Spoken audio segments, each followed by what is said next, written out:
In Genesis 2:15, it says that God put Adam in the garden to work it and to take care of it. It's the first thing that a man was commissioned to do. And I believe that we as people are meant to be building and planting gardens, and that we're meant to till the ground and take care of our land. And if we believe in Genesis 1:1 all the way to the back of Deuteronomy, then that's what we should be doing. If we read Jeremiah 29, it's Yahweh talking to his people Israel.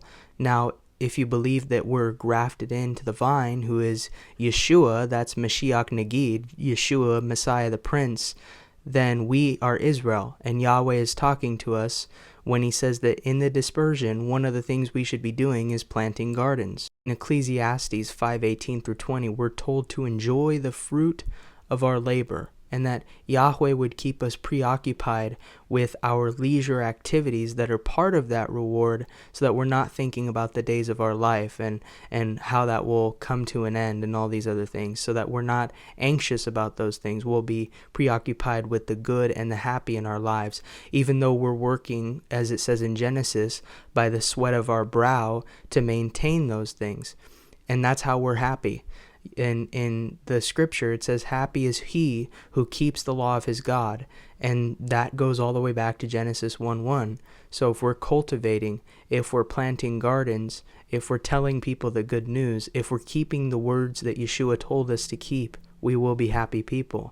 Debates can be had because Adam was assigned to do this before he was split into male and female, or the he-she, however you want to put it. But the reality is, you have to stop listening to these red pill influencers, to these modern day influencers on Instagram and all these other places that are just doing hot takes to be attention seeking, right?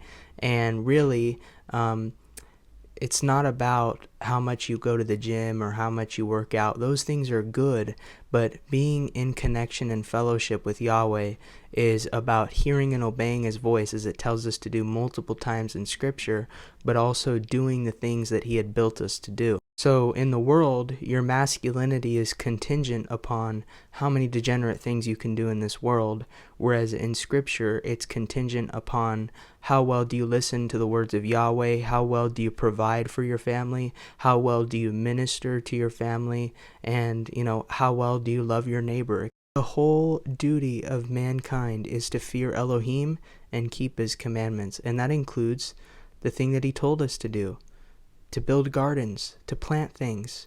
Yahweh is simple. He wants us to be simple creatures as well, and he understands us, and he knows us very well, and he wants to love us and bless us, but only if we're walking out his commandments.